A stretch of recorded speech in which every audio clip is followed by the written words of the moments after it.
So the first thing I want to start off with is, what is SOLIDWORKS simulation? And first off, it is a numerical technique. So what we're doing is we're taking a continuous problem, and we're really dividing that into a series of elements. So it's finite element analysis.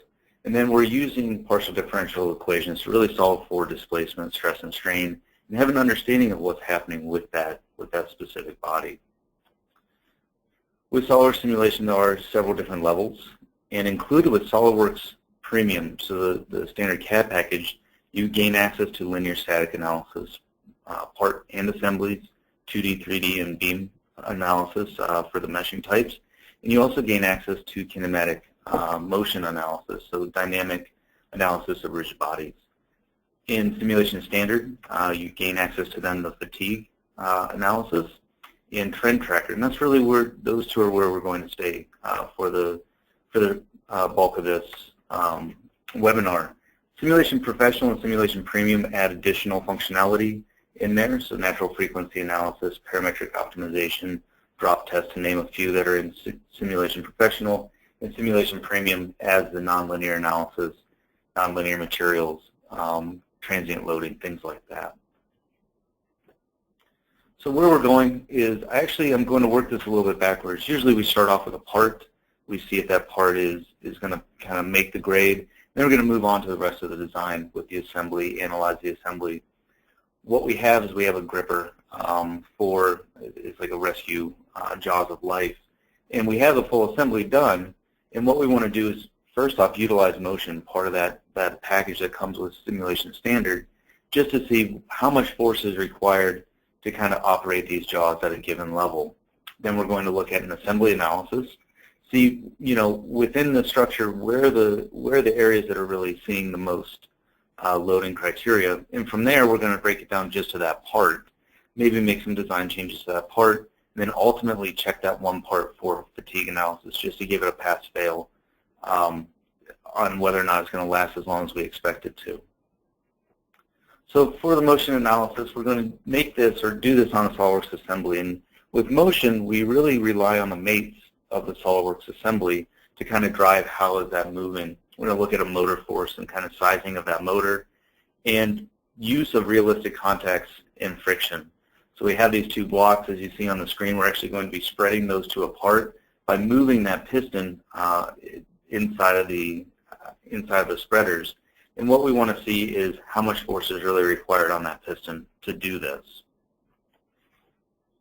Let's jump into SOLIDWORKS here. And what we want to look at is we have the SOLIDWORKS assembly. And the motion analysis tab is always on the very bottom. This is an add-in to SOLIDWORKS. You have animation, basic motion, and then with the simulation package you gain access to motion analysis. You can filter by different items there on the tree. I have a simulation that's already finished, and what I want to do is just kind of run through how this was set up and then look at the results with you. So we're making use again of all the mates that are in the assembly. So in the assembly we can move and adjust all of these things in different ways. I actually put a linear motor on this piston, and I'm giving it a specific distance. I know the stroke of the piston, and I want to see how much force is required to open these up.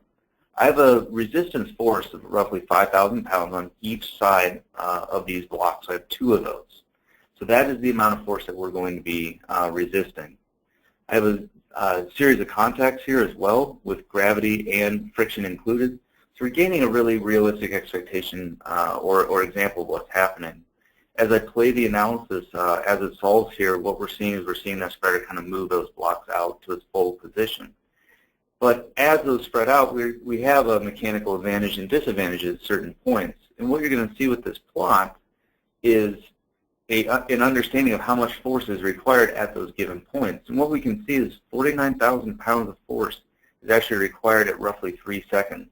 So if I move my time bar back over here to 3 seconds, we can see really the spreaders are at more of a vertical position. That's where they're at the most mechanical disadvantage for moving these blocks. So we can see that that's the main driving factor there. Also, what I have here is a reaction force at one of the pins, so the pins on the arm itself. And what we're seeing is it is effectively splitting up that manual force, which we would expect, and again, the maximum is at 3 seconds. So it's at this pin here. And what we're going to do is we're going to utilize that later in the studies. So motion really gives us an effective way of going in and just kind of understanding the dynamics of the system. How does it work? What are the reaction forces? And allows us to then take it to the next step. Now we could do a static linear analysis right inside of motion and do the setup there. But what we're going to do is we're actually going to look at the simulation product and assign those force values inside of there. So the next step is just to look at an assembly analysis. And because this, we offer a full range of contacts, full range of meshing capabilities, contact constraints, fixtures, loads, what we're going to do is actually only look at half of this model. Now because we're dividing it in half, we're going to use symmetry, which tells the software that we have a whole other half to the model virtually, but we also want to divide our force in half. And the reason for that is we're really only applying this over half of the piston. And what I'm going to do, what you see there with the green triangle, that's where the constraint is held. We're going to make sure that that arm cannot move beyond the plane there and to get an understanding of what's happening.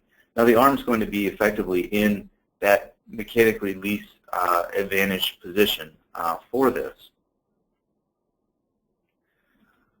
So what we see here is we're going to go ahead and open up a study. So if I go to start a new study, we have a long list of options in there. You see static and fatigue. Those are the two that come with Simulation Standard. So I'm going to switch to a study that I already have generated. And one of the things here that you're seeing is the material properties carry over. Because we're inside of SOLIDWORKS, so with design in SOLIDWORKS, those material properties carry over in the simulation. We can always add and edit those materials at any given time as well. The next step is really to give the software how are these components reacting. Unlike motion, we actually have to assign contact sets inside of the analysis to have an understanding of how the parts interact with each other. It doesn't rely on the mates. This is a good thing because you can add special contact conditions to generate that. One of the nice things that was added for 2016 is this contact visualization plot. So this really gives you an understanding of where the contacts are and whether you're going to miss some of those. For the fixtures here, this is what I call the free body diagram step. How are the parts reacting? How is it held in space? Where are the forces? So I'm actually putting a roller slider on the end of these jaws, and really what that does is just keeps it from moving in and out of plane. So it's like a fixture. This is held through a handle, so I'm using a fixed hinge here to kind of hold that in place to give us an understanding of where that handle would be. And then, of course, symmetry on these cut faces to indicate we have a whole other half of this geometry. Here, I'm going to assign the force to the end of the piston, and it's going to be that 2,400 or 24,000 pound force. Go ahead and run the analysis, and what we would see here is the stress on the system. Now this is using ISO clipping, so it kind of zooms in on the areas that have the most stress. And I'm going to turn that off just to kind of give you a feel for where's the stress in the system. And we're seeing it's on that linkage, and we're seeing that it's really on that arm. We can see the displacement in the system, and then we can also look at a planar section through here to kind of get a feel for what's happening with this. So from here, what we want to do is just kind of hone in just on that arm piece. And there are other options in professional, which is like a submodel study, where we could do it from the main contacts here. But what I want to do is really just kind of work towards working in just the part to show that to you. So we saw the stress on the arm and the linkage, and that's where we're really going to focus. Kind of verified the deflection, how much deflection was happening. And then the use of symmetry was big because it allows the study to run very quickly with that. From there, let's look at the part analysis. So what we have is we have just that portion of the arm. And what I want to do is apply a 23,000 pound reaction load on where that piston would be driving this.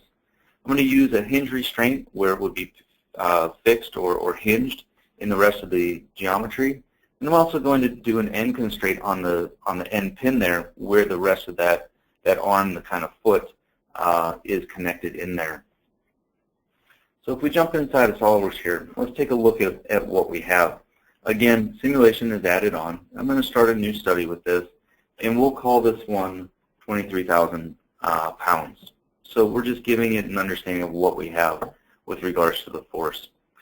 With this, what you see is the material carried over, so it's a T6 aluminum. And from there, what I want to do is, again, my free body diagram specification. So my fixed geometry is just indicating that it cannot move, translate, rotate anything, and that's where it's really being held by that gripper. From here, I want to do a fixed hinge on this face because this is where it can rotate, but it cannot move along the axis. And then lastly, we're going to go ahead and assign our force. I'm going to choose these two faces because this is where the pin is pushing on the arm. But what I'm going to do here is I'm going to specify a selected direction along the right plane. And this is going to, again, be that 23,000 pound force. And I want to make sure that this is total. So it's not putting 23,000 pounds on the upper cylindrical boss and 23,000 pounds on the lower cylindrical boss there. So we have our force, we have our fixtures. I'm just going to hide these so they don't get in the way on the display. And what we're going to do is just go ahead and discretize this or mesh this geometry. And we have a wide range of meshing capabilities: standard mesh, curvature-based mesh, a blended mesh. I'm just going to stick with a standard mesh for this to start with. And then we're going to go ahead and run it and see what we end up with regards to those results. So we have a deformed result that we're getting out of this. It's 88 times. We're seeing our stresses right around 42,000 psi, and our yield is 73,000. So we're below yield. We're feeling pretty confident with the design. I can animate this guy. We can take a look at it, kind of have a feel for how is this moving, where's the stress developing. So it gives us a good understanding that, yeah, my boundary conditions are really reacting and behaving how I would expect them to. Now we have a wide range of things that we can see beyond just the von Mises stress. I'm actually going to make this a user-defined scale of 15 just to kind of tone the amount of displacement down a little bit, or the exaggeration of the displacement. We could also do a true scale as well. But what we can do is we can look at different things like the normal stress in the X. We can look at the normal stress in the Z for this. We can look at our principal stresses, our first principal, second principal, third principal stress. So you get a good feeling for what is happening with this geometry. So we can see that we really have kind of a high stress in this area, which we would expect per the geometry and how that is being applied. From there, we can look at displacement, and then we can also look at strain as well. We can animate the displacement, but we're seeing this really 0.0124, so really small displacement. So it's a pretty stiff part, so we're looking good there. We're not going to have a over-exaggeration on the arms. But one of the things that we also want to look at is maybe section clipping. And what this allows us to do is really kind of see into the part. I usually tell customers this is an MRI into the model. It allows us to have an understanding of what's happening with this. And I can actually turn off that section plane here as well, kind of give us a better feel for what this looks like. We can use plot tools such as a probe tool, where I can go in and just pick up different stresses at different points. And we have this nice sum, average, min, and max option, also in RMS. We can plot these out per the nodal location, and then we can actually export that out to Excel as well if need be.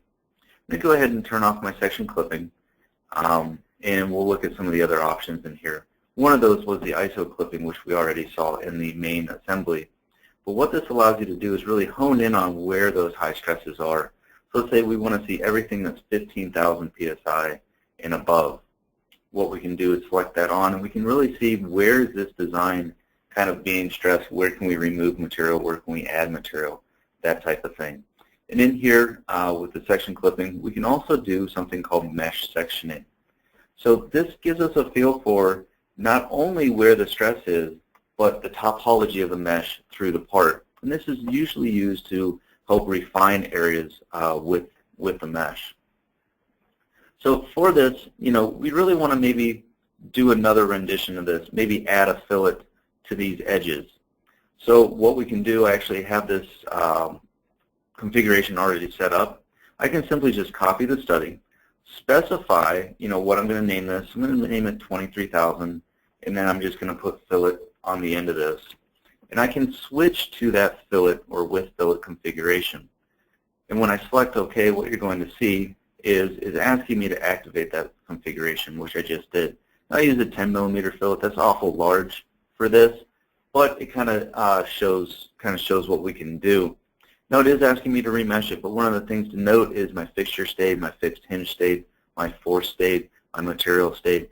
We're able to very quickly get to another rendition of the part and kind of see what's happening with it. Maybe this is a good change, maybe it's not, but it does give us a feel for what's happening. We'll go ahead and run this analysis. and just see where we're at. And what we can see is by adding that fillet, we're really kind of distributing that force over that larger area. We can see we actually went down to 33,000 psi. So we're lowering the amount of stress just by adding that change. And you know what? Maybe that's not the best change. Maybe we need to go in here. I can go back to my model tab and say, you know what, that is a little bit exaggerated, being 10 millimeter. But let's edit this guy and say, you know what, I actually want, let's tone it down to 5 millimeter. I can make that change very quickly. Again, this would be, you know, a costly prototype to then either 3D print, you know, or actually do the casting of or machine this to then put it on a test bench and see what happens. If I go back to my 23,000 fillet study, what we notice, we have to mesh this again. So I'm going to go ahead and create that mesh. We're going to go ahead and run it again. We're going to see where we're at. So it comes back, and we're about 36. So we reduce the amount of area that the force is being distributed over. The stress is going up. So we kind of have an understanding of what's happening here. Maybe a larger fillet on this face might be required, but not on the others. So it allows us to do all these what-if scenarios. And you know what I usually tell customers is it allows you to kind of think outside the box. Maybe we want to completely change how this arm is behaving or designed. You know, rather than being a casting or a machine part, maybe it's more of a structural part.